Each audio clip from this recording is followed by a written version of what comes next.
Fry, also known as Nicodemus. Now then, I have been working on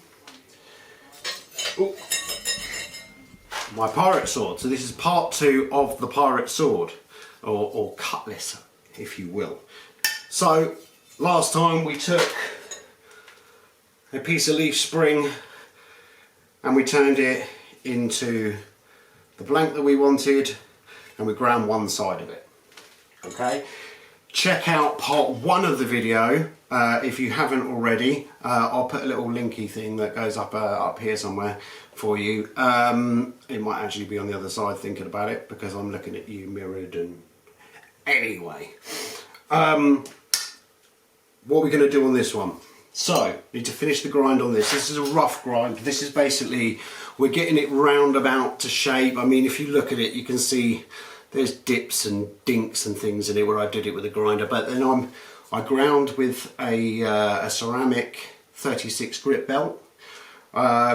So that's got some chunky grains in it, and the ceramic really gets through this. And this is heavy at the moment. It's just over 1 kilo. I weighed it earlier. And we need to take off a lot of this weight. So need to grind this down a bit closer to shape. I might even get around to actually putting the bevels in it as well. I also need to tidy up this tang area. It's actually a bit wonky. Now I'm not sure if I can fix that in the grind, or if I'm going to heat this area here and just give it a tap just to bring that tang back into alignment.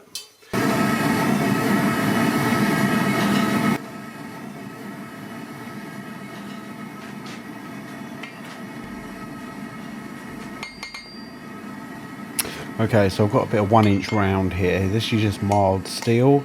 The idea here is to kind of shape a teardrop that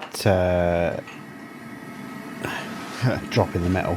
Yeah, that basically I can flatten out and turn into the guard. The issue I've got here, and this is something that I discovered, is a problem with my hammering, which I explain later on in the video. Basically, if you look at how I'm hammering, I'm not hammering directly at the metal. I've got the hammer at an angle. I'm kind of hammering downwards. I misunderstood when I've been researching how to hammer, and it's only through the actual doing that I realised I was wrong. And I redone the guard and the pommel anyway with the better hammering technique. But it's still quite interesting, you know, seeing hot steel being beaten. I could watch this all day, even though it's me. So I'm doing a reverse taper here, come to the opposite side of the anvil. My hammer technique on the opposite side of the anvil was actually better than on the far side of the angle, sorry, the close side of the anvil compared to the far side of the anvil. So yeah, just got to kind of draw this taper out a bit.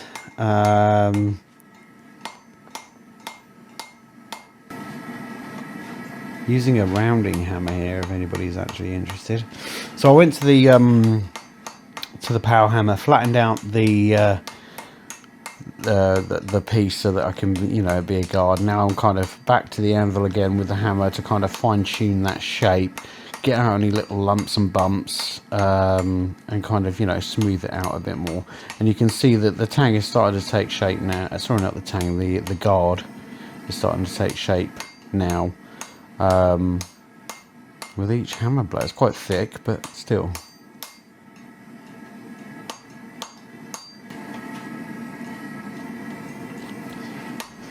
If anybody wants to do blacksmithing or bladesmithing or anything, you don't need all the fancy equipment that I've got. You can go and get a demolition cross peen hammer, just round the face off.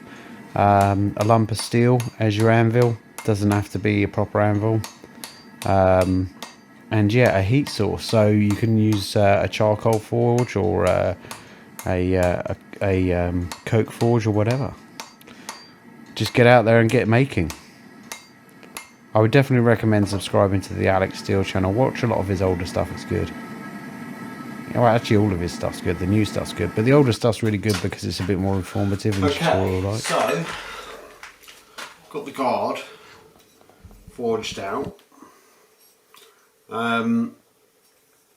It's a bit thinner in that dimension than I would like. I mean, I don't think this is going to be historically accurate, but I think it'll look good as a kind of costume type piece. It will be a functional sword, but a costume sword nonetheless. So all I've done with this as well is I've got a rag with linseed oil and put it over it while it was hot, which has turned it black. Now there is one thing I have realised. I'm going to have to reheat this to kind of bend in the D anyway, so all of that's going to be lost. But when I did the rag technique, I think the rag was partly man-made, so that's going to be a problem. I think possibly some of the plastics have ended up embedded in the metal, which is fine because I've got to bend it, it's going to get burnt off. So what I think I might do is I need to chuck the pommel back in there as well. This is the pommel.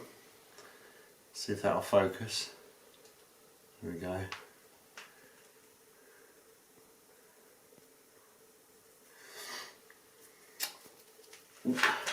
So, and I did the same thing with the pommel as well, so I could just throw that back in quickly just to burn that excess off, and then I might use some beeswax from my father's beehives from I think last year actually, and I'll use that, which is a more traditional method. I think beeswax would have been what would have been used at the time.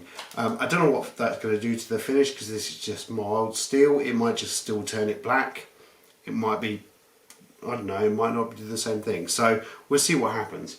I also need to, I've got two lines on here, you can see. I need to cut a slot in there for the tang of the sword to go through. So, you know, that sort of thing, and then if I can hold this all together at the same time, I'll hold that there, and then the D guard needs to get bent round. I don't know if that even makes sense. So yeah, it is currently 2 o'clock in the morning. Or close enough to. I also realised when I was grinding previously, I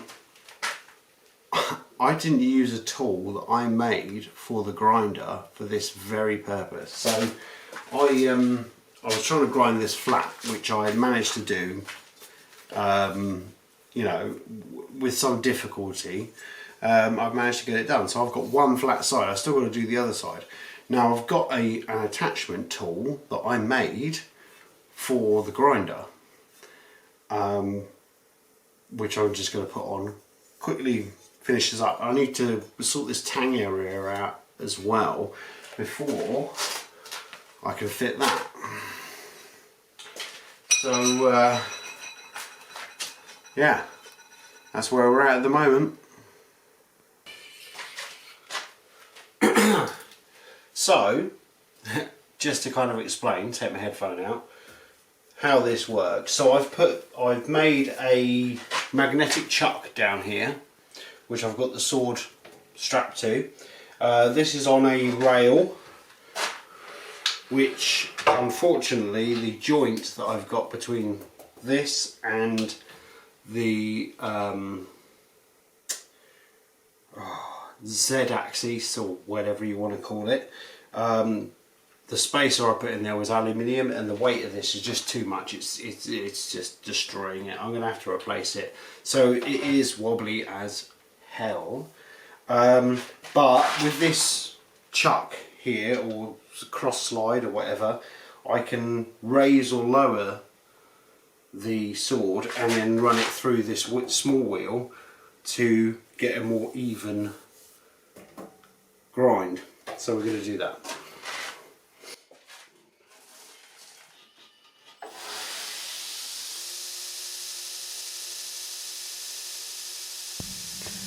Time to throw some sparks. I didn't keep a lot of this footage because it's only kind of grinding, and there's a lot of grinding in this project. There's a lot of grinding in knife and sword making generally.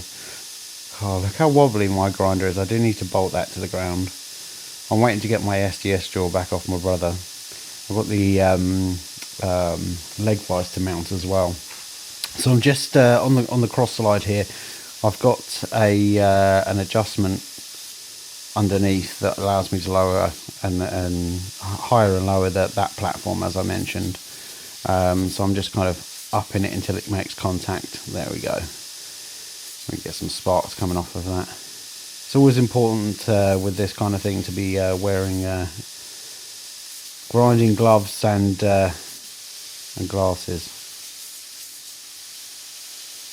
PPE, friends. I'll put links to the description sorry, to the gloves and stuff that I use. You can use almost any gloves as long as they're protective enough.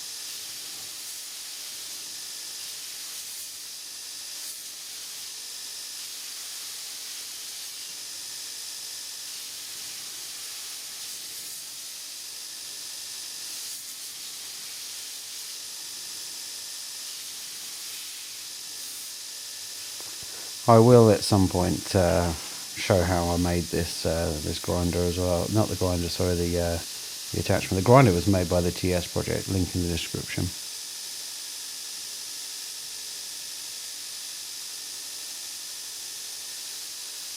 Trying not to stab myself. I'm doing some adjustments to the wheel on the fly. Thing's so wobbly. It would be so much easier if I bolted that thing down. Got to be done.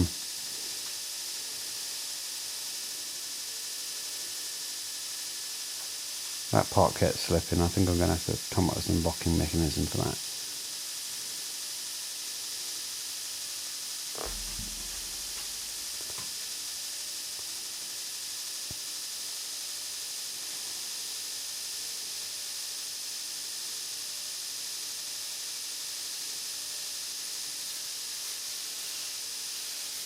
Still worked though. Still managed to get a flat surface.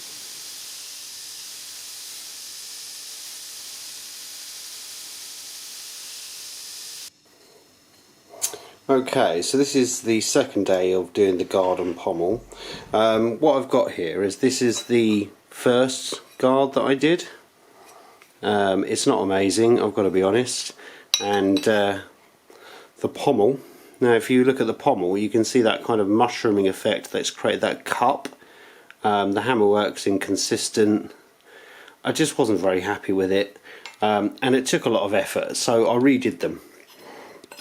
And this is the second version. It's a bit thick at the moment. I'm going to grind it a bit more to shape, but I'm going to go for a finish, this kind of finish on this. And this is the pommel. This is the other end of the same bar stock that I made that one out of.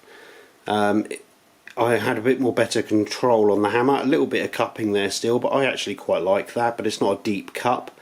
I managed to get this fullering done using the spring fuller that I made today, yesterday with the welder.